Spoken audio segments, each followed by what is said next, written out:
Well, here we are again. We took a lot of videos this week.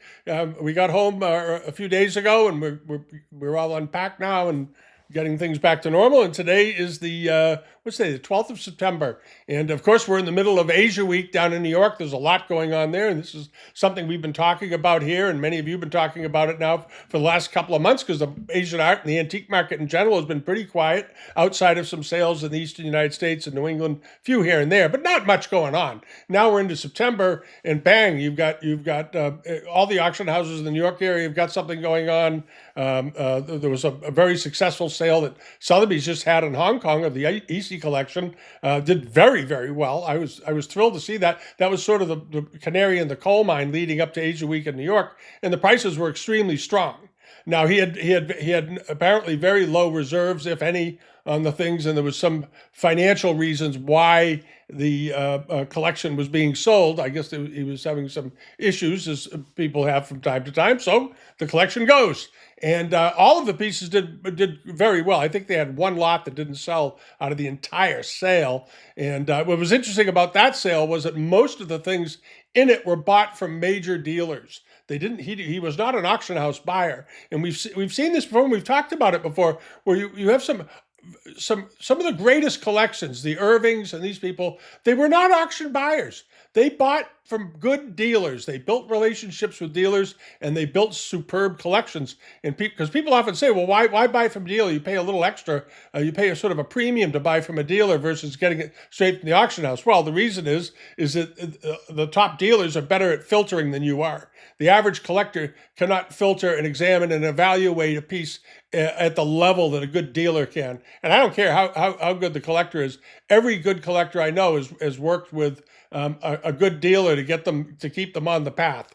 At least for most of their collecting time. As they get further and further into it, they can probably make better decisions on their own. But early on, the really smart collectors who realize they don't know everything will go to like in the case of the EC collection, the Mumiyama Gallery, Kodokan, and those places in Japan, great dealers. Where you go to, Chait in New York or Eskenazi and the Marchants in London. If you really want to get the stuff filtered and get great advice and see great things that will never appear in auction. That's the other advantage, of course. So this guy built his collection that way, it seems, and boy, it paid off. It got a lot of attention and did extremely well. Now we're on to New York, and there's a lot going on there. And unfortunately, there was something we posted over on if you're one of our Patreon subscribers, you probably saw it. There was an article I was made aware of while I was overseas from one of our subscribers. He sent me a link to the New Yorker magazine because we get New Yorker, but we were away when it arrived at our house, I guess. And there was a long article in there about the problems that Sotheby's is under and how difficult it is, and the difficult mess they've gotten themselves into. And I did some additional looking coming home and saw that they had taken in a $248 million loss for the year, apparently, and they had sold 24 and a half or 5% of the company to their lender, which was the Commonwealth Fund in the UAE. So Sotheby's has given up 3 seats on their board and have sold a quarter of the company. And I wouldn't be at all surprised if the whole company went at this point. It is in my opinion, I mean, I'm really glad the Chinese department is still there, and I hope they hang in because it's one of the highlights of the whole company at this point, and some of the folks in their European painting department and so forth. But other than that, they don't seem to have much interest in anything else. And it's funny because the stuff they're selling has no legs, and it's going to be of irrelevancy. I don't understand. I've said it many times, and I've heard from many people. They don't understand what Sotheby's is trying to do. They are not handbag dealers and luxury good dealers and selling second-rate used cars, because their auto auctions that they do often are not the premium automobiles on the market. Those are the ones that didn't sell elsewhere, have been around for a while, and then they get to auction them off. And I just don't know what the hell they're doing. I really don't. They're losing money. They're losing market share. And then you have the Christie's problem now with the growing chorus of our art experts at saying that the Mundi they sold probably was a copy or done mostly by 99% by a student, and maybe Da Vinci might have colored in a couple of fingers or something. But the general consensus there is that among serious people is that the painting is probably a reproduction or a cop, not a reproduction, but a copy by a student or something like that, and so forth. So that's if that explodes much more than it has, that's going to be a problem. That's going to be a problem on Christie's, and I'm sure they're aware of it. But nobody has seen that painting since it was sold. Nobody publicly is saying where it is, and it was supposed to go on to display at I think it was a museum in Dubai was supposed to get it, and it would seem that the Dubai Museum rejected it. I'm assuming that to be the case. Otherwise, why isn't it there? It was publicly announced that's where it's going. Suddenly, it's not going there. And there's a problem with that. So I don't know what these big auction houses are doing. I think that you're going to see increasing amounts of activity and better things as the antique market does seem to be coming back. And we're going to get into a sale that took place while I was away, the William Smith sale. They had some very good results for American furniture and decorative art. And I think that's a resurging, starting to become, as long as the economy remains good, a resurgent market, quite potentially. And Sotheby's isn't going to have anybody left in that game. And neither is Christie's. And it's all going to go to the Doyles and Freemans and Druitt's and Woolley and Wallace and Smiths and Thomaston Place and these good, solid mid-market auction houses do a great job and are more nimble and can bring things to the market quicker and get the same money. And I think that the big two in New York have cut their own throats, and I hope they can get some sutures on it and stop the bleeding before they run out of runway and end up becoming a lot less than they are. All right, Bonhams, to their credit, seems to be sticking with the antique business, and I hope it pays off for them. But anyway, let's take a look at some results of what happened in the last week. I didn't mean to go on such a ramble, but I just don't understand what these companies think they're doing. Really don't. Let's see here. Oh, this is the Wilner sale. A couple of people have asked if I heard anything more about this auction. I have emailed them, and they've never replied. I emailed Wiesbrod, who apparently owns this stuff or used to own it, and he never replied. And from what I gather from talking to a few people around, is that this is an unpaid warehouse lien auction. In other words, Wiesbrod went out of the country a number of years ago and stopped paying the storage on his things for whatever reason, and it went to a court, and the court awarded it to it's a liquidation auction house. This is not an antique auction house.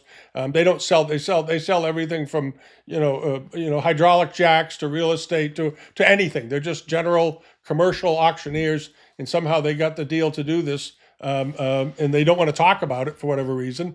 But that appears to be what the case is. The question is that what are the things? Are they authentic? And the general consensus, and I've talked to a bunch of people that know the stuff, other people that are in the auction businesses that watch this stuff, and the consensus is that some of the things are okay, some of them.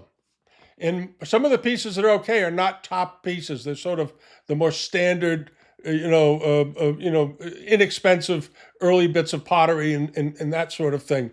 But some of the major names that are being thrown around, like the Shang family pillow over here, there's some real doubts about that. And some of the other figures, they've obviously, as we pointed out before, have been TL tested, but there are no TL tests appearing with any of the lots. And if there are no TL tests, it's been TL tested, that generally tells us there's a problem. There's a problem with the lot. And my only suggestion is, unless you really, really know what you're doing, and remember, some of these pieces were bought by Wiesbrod, and he's a very experienced dealer. And some of them I think are mistakes that he made over the course of his career. That's my personal opinion. And because the estimates for the pieces that supposedly are extremely rare seem awfully low.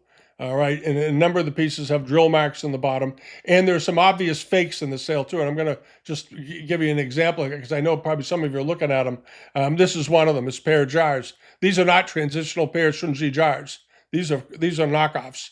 and they're just not.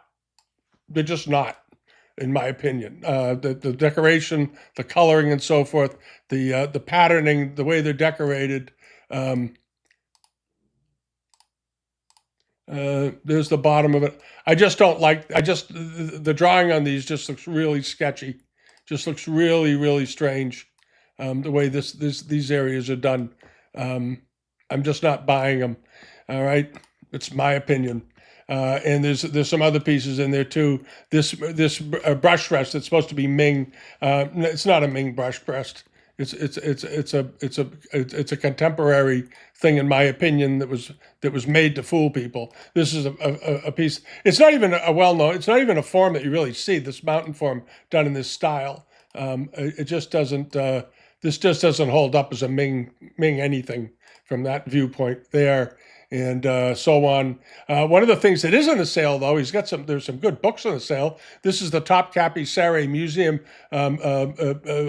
book collection that was written by Regina Crowell back in 1986. This is a very good book set. It's a very, very good book set. It's well illustrated. Regina Crowell, of course, was a great writer. And this is porcelains. This is the historical introduction of the Yuan to the Ming Dynasty Celadon wares. And then the next volume is Yuan in Ming Dynasty. And then the third volume are Qing Dynasty, because people don't realize how much Qing porcelain they were sending. The China was still shipping Chinese porcelain into the Middle East well into the 19th century. Well, you see these big China trade sort of rose mandarin punch bowls with Arabic script on them. Well, they were part of that trade. And this is a very, very good set of books. So if you're going in after anything in this sale that you want to feel comfortable about, go after these books. Expect they're going to cost you probably $800 to $1,000. And the other set of books in this collection is this. And this is a famous book done by Yeats, Benyon, and Hobson back in, I don't know, what, 1920? Is that when this was published? 1928 to 1932, and this is the Eumorphopolis collection. It's one of the most famous Chinese art collections among the early collectors in Europe. Some amazing things in there. This is a big 11-volume set. They only made about, I think, around 500 sets of these, or 600. Do they even say it was a very limited edition? This is edition from editions 142 and 199. 11 volumes. It's complete, all of the books. And I think they only printed about 370 of these or something. And they did them over a series of years. And in the past, this set sells for anywhere from, well, where it is now, 6,000, 7,000, up to, back in around 2010 and 11, I think a set of these went for around 20,000. But that was I think due to the heat of the market back then, and everybody was acting crazy. But it's still a heck of a nice set. And if you appreciate fine, early, interesting sort of a look back in history and great old books about collecting and Chinese art and so forth, and you can afford it, this is a great set of books to try to go after. All right, we'll just leave it there. All right, now over to this. I mentioned at the beginning, this is going to be very quick. The William Smith sale, and this is just to show, what's going on in the other markets, because the American decorative market, furniture market, and same in England and France. If the furnishings and furniture and the antiques of the 17th, 18th, 19th century start to get traction, you're going to see an increase in financial interest. In costs, you're going to see a rise in costs of Chinese export and Japanese export wares made for the European and Western markets during those periods, because they go hand in hand. And right now we're starting to see, it's sort of at the beginning, I'm not going to get out too far out over my skis on it, but in the last few sales from good auction houses, reputable auction houses like Smith's, who are known for handling. If you're not an American furniture collector, you don't know much about Smiths.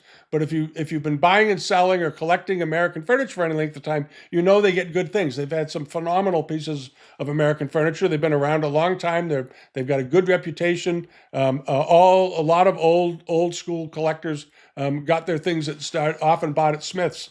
And they had this sale, and they had some wonderful pieces of furniture. And one of them was this really fine Federal period 2-drawer sewing stand.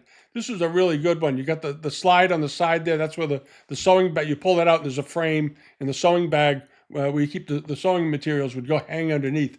But later on, often they remove the bag and they just use it as an end table. But you can get them put back on if you want it. But this was a beautifully made table, very finely reeded legs tapering, with this Voss base on the bottom and these very nicely applied cup and roller feet. And it did very well. It ended up selling for 4,000 plus the premium, and the premium is 25%. So this ended up selling for $5,000. And wasn't that many years ago. This table would have sold for probably around about the estimate eight. You see where they estimated it 8 to 1,200. Went way over that. And much of their furniture did. And then there was the great Dunlop chest. This was estimated at 30 to 50, and it went for $37,500. Very fine piece of regional furniture from the Portsmouth, New Hampshire area. Very famous cabinet maker. And these pieces are starting to get interest again because they're beautiful and they add a lot to a room because they're very impressive and the spectacular cabinetry.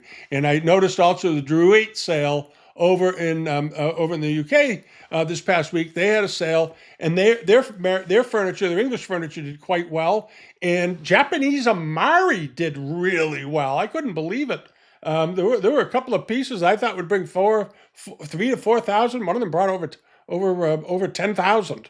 For Amari jars, late 17th and early 18th century Amari there was some real strong interest, and it wasn't a one-off. There were a number of Amari lots and scattered over. They had them over, I think, over the course of 2 days, and they all did well, and their furniture did well. So they're feeling it over there too. So that's all a good sign.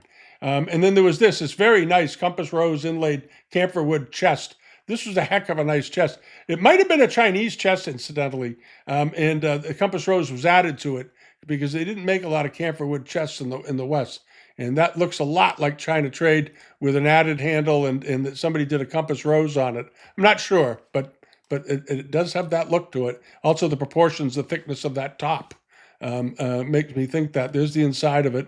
Camphor wood, of course, is great to store things in. Prevents the moths from getting in there. This did very well. It was estimated, I thought, very modestly at 3 to 500, which I thought it would do better, and it did. It went way over that. Ended up going for about $2,100 for this chest. But it was a very handsome piece of furniture. Very nice, and it has a very strong nautical or maritime feeling to it. Then you have this early 18th century New England ballfoot chest, and these have been more or less dead in the water now for a number of years. And this one did fine. It brought 35 plus premium, around $4,300.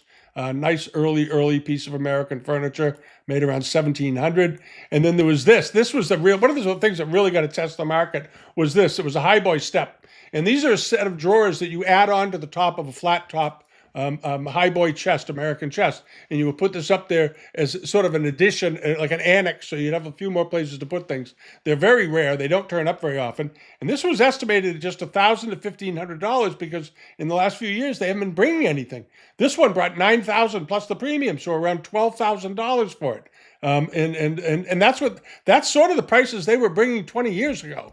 And there it is. And as you can see, it's got some wear to it and so forth, but extremely rare with very fine hardware, and that's what it did. And then here's that Amari vase. I forgot I put this up. Here it is. It sold on the 11th of September, late 17th century, 8,500, 11,500. Oh, it went for more than I thought. $11,525 plus premiums, so around 15,000, not 11,000 as I remembered it. I misremembered it. 15,000 for an Amari jar, and a lot of you. How big was it? It was pretty good size, 63 centimeters, so about 24 and a half, 25 inches tall, but not out of the ballpark, a 30-inch one or anything like that. So this is an interesting aspect of what's going on. And then this was a piece that was up at Bronx down in Asheville. They had a sale, and they had a lot of Chinese export ware. It did pretty well, I thought. I think the bowl estimate was very low. This was a really pretty bowl, and it was in beautiful condition. And was this from Eleanor Gordon? One of the pieces, some of the pieces in here were. Yeah, this is the one that Eleanor Gordon sold. Yeah, she sold it for $6,500. Of course, Eleanor was a little expensive. And but she sold great things. But you paid to do business with her. Anyway, this went for $1,300 plus the premium, or around $2,000, which was a perfectly good price for that. And it measured just 10 inches in diameter. It wasn't a big bowl. If it had been bigger, of course, it would bring a lot more money. But that's a good price for that. And this was over at Drew Eats. I remember this was a China trade painting. I'm sharing it because I just liked it so much. It was 34. Let's see here. The size of this is frame 34 by 39 centimeters. So this wasn't an enormous painting. This was about what, 14 by 15 inches. So about this big. Nice lemon gilt frame though on it. I like it. I like the scene. And this ended up going for about $8,000 with the premium. But nice 18th century China trade painting. Very, very well done. Sort of toward the end of the Qianlong period. And of course, you can see with the mirror degradation for over time, where the silver backing degrades a little bit. But the colors are still good on it. The colors are still very, very nice. It's got a great aesthetic. I like that a lot. All right, and now hopping along, let's take a look at what's going on at Bonhams. They've got some good stuff coming up. And this sale is on the 15th. It's in 3 days. I know a lot of you have already looked at it, but I thought it'd be fun to run through it and talk about some of the lots. We covered this a little bit over on Patreon the other day, some of the stuff in there that's coming up. So if you're a Patreon subscriber, I may rediscuss some of the same pieces, so sorry about that. But they are the nice pieces. There's this nice pair. Now, I think these seem to have a rather low estimate. I don't know quite why. It may be condition. I'm not sure. But the estimate on these are Hu-form vases, and they measure about 17 inches tall, and they have these very nice medallions all over them with this sort of Ming vine work and so forth. Beautifully done, though. Beautiful, beautiful quality all the way up. Nicely done, slightly bluish tone to the white area, to the ground color. The details, it's very fine all the way around. Here's the bottom of it, mark and period, Qianlong. Looks absolutely fine. Shao medallion, what they call Hu-shaped handled vases. They're estimated at $250,000 to $400,000 for the pair.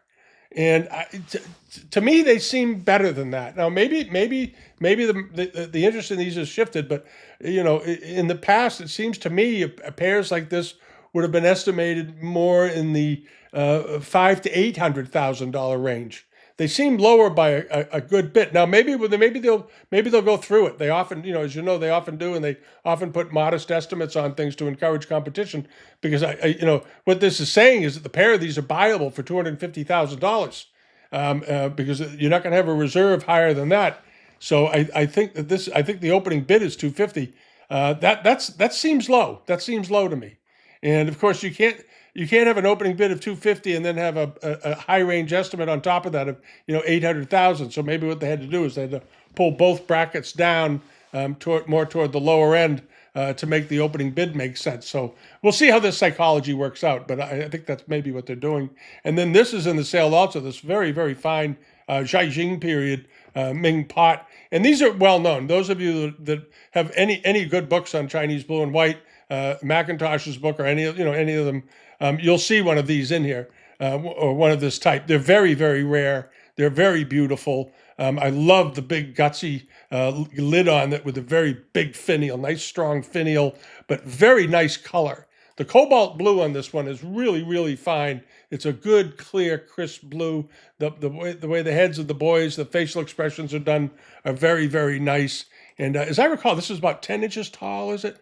That's sort of how they typically, or not 10. Well, let's see here. 18 inches tall. Okay, this is a big one. The jar only is 13. Okay, that makes sense. Yeah, and then you have the finial. Right. Okay, jar and cover. Yeah. It's not a huge jar. In other words, it's not a 30-inch jar. This is it's a 15 by, and then 3 inches, add 3 or 4 inches on for the lid, I guess. But it's still it's a heck of a nice jar. And it's estimated at 1.2 to 1.8 million US. And I don't think that's unreasonable. I don't think that's a crazy price. There's the mark on the bottom. There it is. Looks absolutely fine. It had been in Christie's Hong Kong in 2007. And then it had been in Christie's, lot in Hong Kong again in 2019. So this one, we've seen it before, apparently. I'd have to go back and look it up. But at any rate, it's a very, very lovely pot. Don't ever let how often something's been up for sale bother you. This is a beautiful piece of porcelain. Absolutely great. And then over to this. These are nice, these chrysanthemum dishes. This is sort of one of their featured lots that they're promoting. They're estimated, these are Yongchen Marken period famille rose. They're estimated at 800,000 to 1.2 million. And the provenance on them is pretty good. Came from the T.Y. Chow collection in Hong Kong. Came out of the T.Y. Chow collection in Hong Kong in 1999, and sold before that at or let's see, Sotheby's Hong Kong in 1987, and then they were in the Shimin Tang collection, and then they were handled by Eskenazi in 2012. So it's a pretty good hit parade of dealers, and these are beautifully done, extremely pretty. Even if you're not going to chase them, you can't afford to chase them because they're that's a lot of money, $1 million for a couple of dishes. But do take the time to go and look at them. Because the enamels on these, the red is so beautiful. The shades of the green are so complementary to the rest of the colors. It's just a really just absolutely lovely color palette, beautifully painted, and then you have these wonderfully shaped lotus dishes that are beautifully molded all the way around. And there's the back with the rain mark, of course, and that very nicely trimmed foot and so forth. Beautiful pieces of porcelain. And they think these are unique in their pattern. In other words, they think these might be the only ones. So that is probably the reason why they have an 800,000 to a 1.2 million dollar estimate. They're absolutely wonderful. All right, and the other thing that's in the sale is this. This is very unusual. This is an enormous Yongchen Marken period blue and white sort of Ming pattern vase. As you know, Yongchen period, they didn't make a lot of big porcelain. It's not what they were known for. Yongchen period, we always think of very fine, very delicately painted, smaller things, not tiny, not ridiculously small, but smaller, little beautiful dishes and bowls and very fine enameling and all that sort of thing, typical of Yongchen. This is a big vase. It's 27 inches tall. Yongchen Marken period in spectacular quality. And if you can look it up here at the top, and just see the way these ruby heads and all this shading is done, and then these little devices floating around the top. The workmanship and the heaped and piling effect that they were able to do on this to simulate Ming blue and white is really exceptional. It's a very, very exceptional piece of porcelain all the way down. Just wonderfully done. And there's the wave pattern on the bottom. And it is estimated at $400,000 to $600,000. And I'm very interested to see how that does. I think that's a really wonderful thing. And then there's this. This was originally also a piece that was sold apparently by Eskenazi some years ago. Let's see. As I recall, it had a sticker on there from him. Yeah, and it came from the Yip collection as well. That's about as good as it gets to. And but a beautifully done bowl, beautifully done bowl. Wonderfully shaped lotus rim again on it. Let's see here. June foot rim, Jin Dynasty. How big is it? It's pretty good size. 9 inches. 9 inches in diameter. That's a big bowl. That's a pretty good size one. But it has a great color. The color on this was really exceptional. Very, very pretty color. And they show it in a couple of different lights. Here it is with a sort of a raking light against the side. And you can really get a sense of the color on this. And there's the bottom of it. And that's what it should look like. You want to take a mental photograph of that. That's what the bottom of these should look like. So if you see the copies floating around, it won't look like that. All right. That's what the bottoms look like. And again, estimated at 120 to 180,000 US for this bowl. I think that's a wonderful, aesthetically, that's something that really appeals to me. I like it a lot. And then we've already talked about those. Oh, the rare Lianzi Wan bowl. These are very, very rare. Xuande Marken period, estimated $100,000 to $150,000. These are not common, but there are a number of them around. A lot of them are in museums. These are heavily collected in museums around the world because of the very interesting and memorable pattern on the exterior. And then you have this really nice wave border that sort of was a carry forward from some of the Yan blue and white wares. And it's estimated, as I said, 150,000. Beautiful piece of porcelain. And this piece of silk, there's a few pieces of silk in the sale, but not many. But this struck me as wonderful because when I first saw it, it was a thumbnail and it said coral ground embroidered panel. And from a distance, it actually didn't look coral ground. And then when you pull it in and you realize how good this is, and this thing is about 3 feet square, 3 feet in each direction. but the color on this is exceptional. It's not faded. From the thumbnail shot on the website, it looks like it might be faded or something. It's not faded at all. The colors are crisp and beautiful on this all the way around. I don't see any damage to it, and I think it's got a very reasonable estimate. This is a very, very fine piece of silk, and it's only estimated at $4,000 to $6,000. It's a fair amount of money for a piece of silk. This is an exceptionally fine-looking example, and the color palette range is so complementary. It all works. It all works, and it's a very wide range of colors. I think that's a nice thing. I like it. And then here's the snuff bottle collection. Lots of, if you like jade and agate and chalcedony and other hard stones and carved hard stones and so forth, you do want to go and look at this collection, because that's what it's dominated by. It's not, there are a few ceramic pieces in here, but not many, I don't think. Just a handful, but some very nice jadeite. There's a very fine looking jadeite bottle over here. And then you have some of these nicely carved agate bottles and so forth. Here you have an agate bottle where they cut around the decoration so it brings out the dark area, so they could leave it looking like a man on a horse and rider. And they cut away the area of dark stone around it, and this is the result. And I think that's a wonderful little snuff bottle. I think the estimate's very low. I wouldn't be surprised if that brought $3,000 to $5,000. It's a good-looking bottle. So do check that out if you're a snuff bottle collector. And then hopping along over to Sotheby's, they've got a good-looking sale coming up in 5 days, starting on the 17th. And we'll go through some of these lots just for the fun of it. There's some great examples in here. One of them is this really, really fine. Also, another one of these extraordinarily fine Yongchen period dishes, and this is a butterfly and flower dish. And I think this has an extensive ownership history. This is the ownership history here. It goes all the way down, and Marchants were the last dealer to have it over in the UK. I'm not surprised.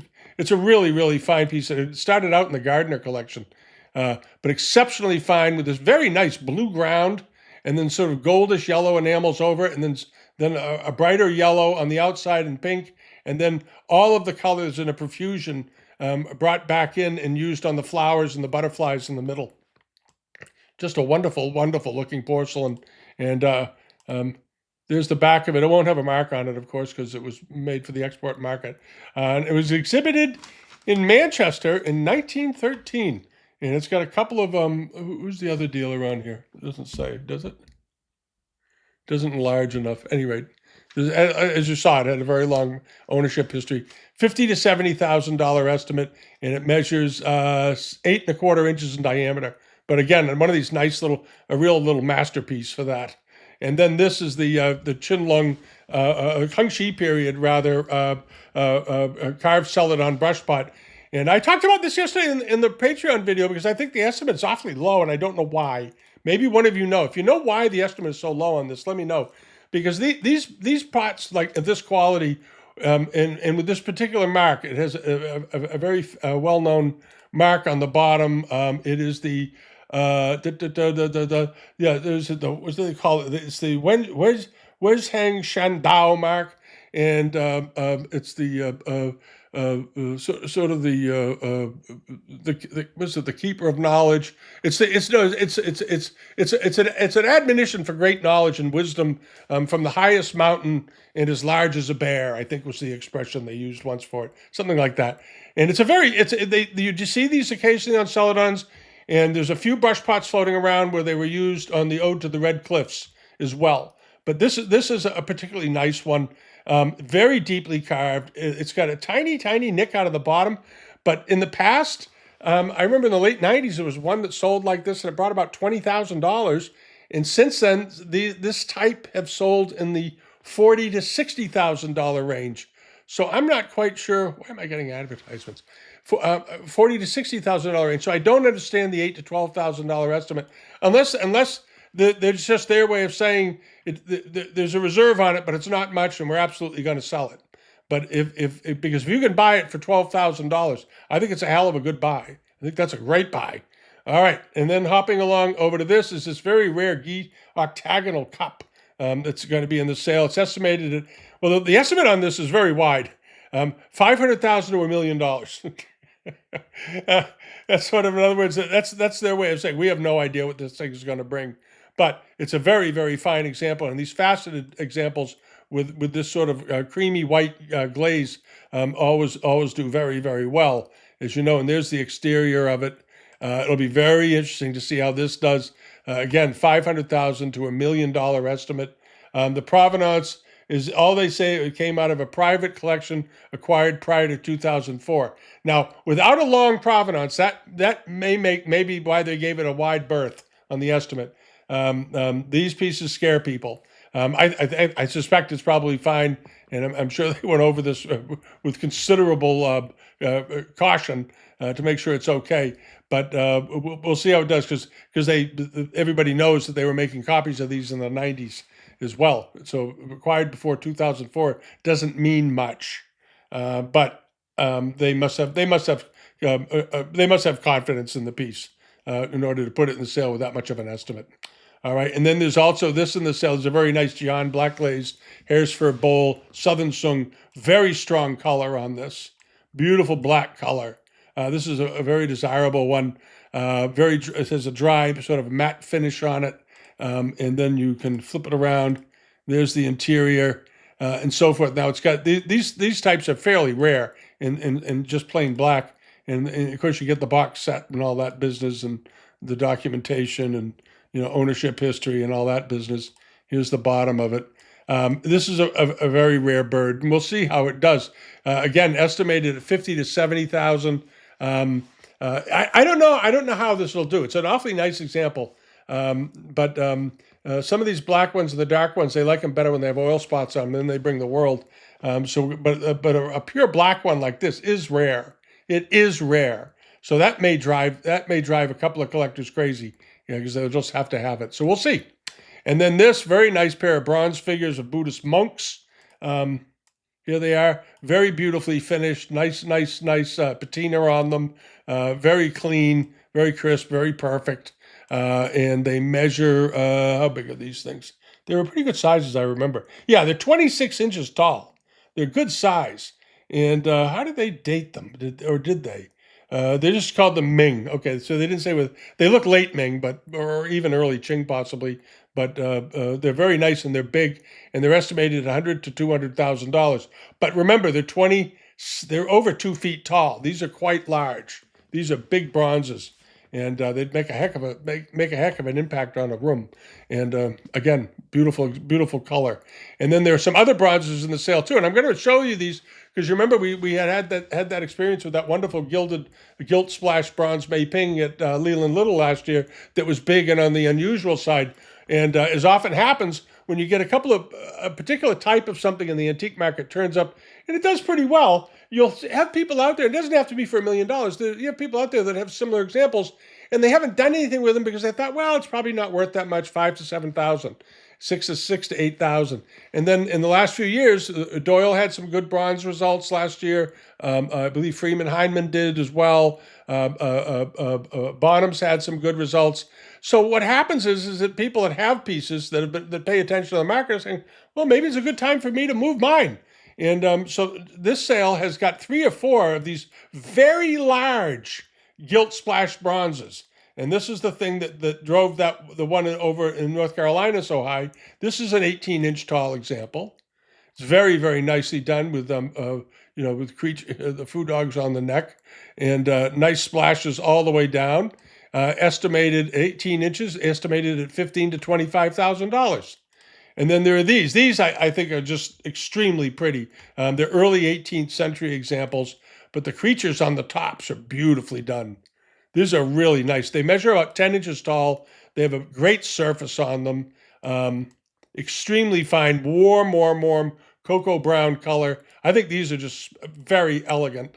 And they're estimated at just $15,000 to $25,000 for the pair.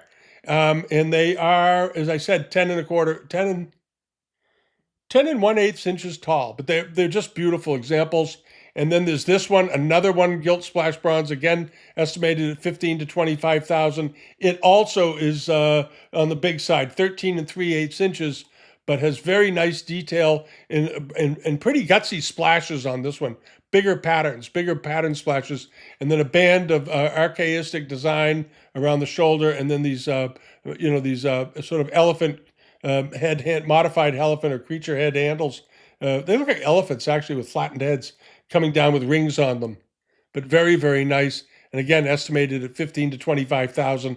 It's awfully attractive. And then popping along, what's the last thing? Oh, this, yeah.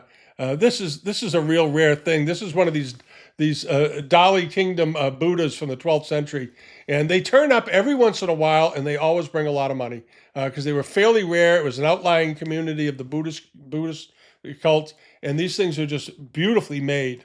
And there's a very extensive article on these Dali Kingdom bronzes. If bronzes interest you and you're not familiar with these, go read the thing at the bottom of this page. There's a very good explanation, and they show some other examples as well. But there's a nice long write-up on it in here. And there are other types and so forth. And they always do well in the market because they never made a lot of them. They were made very sparsely, and they've been treasured pretty much ever since when they were made.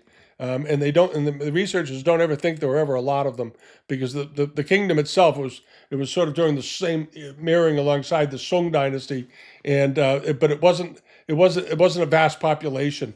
But they were quite devout Taoists and so forth. So they created these figures, and Buddhism was big too. So but they made these beautiful bronzes in 400 to 800,000, but they don't turn up often, and they are very, very, very rare. And the last thing is the brush pot. I want to throw it in Jiajing year corresponding to 1801. I wish they had lit it up better, but this is a very, very nice fully carved, rusticated brush pot. And you notice the rim at the top is done like mountain peaks going around rather than a smooth, flat top. It sculpts and goes around, has very nice warm color. I can't tell if the stand is original or not. Probably, well, it might be. It's hard to tell, but this is a very, very nice one. Here's the underside, the base, and that's of course one of the sections of the bamboo and so forth. That you can see that, and there it is, and it's inscribed. All right, so it's a heck of a nice brush pot. The estimate is $15,000 to $25,000. It measures around 6 inches tall or so. 7 1/8 inches, so it's a bigger one. It's good size. This is a nice pot. It's a very, very nice pot. And if you're a brush pot collector and you're going to buy just one brush pot this year, you might look at this. Why not? All right. So that pretty much covers it all for our first week back. And there's a lot to look at over the weekend. Those of you on the Patreon thing, we did put up, we're doing the flip book thing over there with the catalogs. And the other thing, I've been meaning to mention it now for a couple of months, and many of you have found it anyway, but the old newsletter page where we used to put the eBay stuff, we're now including sort of a smattering of things that are maybe over on Live Auctioneers or other auctions, and we're posting articles, sort of a little bit in-depth, sort of deep dive articles that we find during the course of the week when we're looking up other things. We always save those because they're often written by awfully bright people, and it's fun to share them. And we're using those on the newsletter page now. So if you haven't looked at the newsletter page over on Bidamount for a while, you might want to go back and check it out. We're putting interesting articles in there that I hope have some appeal to folks. And we're populating the page now with some examples from Live Auctioneers, things that are coming up, some China trade pieces and so forth. And the reason is that we sort of gave up on eBay. It was getting too junky, not enough good stuff to make it worthwhile on a regular basis like it used to be. And it bothered me. I didn't like to do it, but the selections have gotten smaller and smaller and smaller and smaller, and eBay is completely unwilling to do anything to kick the crooks off of there that are selling fakes. So I said the heck with it. We can do something else with that page, and that's what we've been doing if you haven't looked. So anyway, that'll be updated by the time you see this video. So anyway, I hope you're all well. Have a great weekend. It's good to be home, and we'll see you next week. We'll be doing a couple more videos early next week. We've got a few house calls to go out on, but I'll be around. All right. Bye-bye.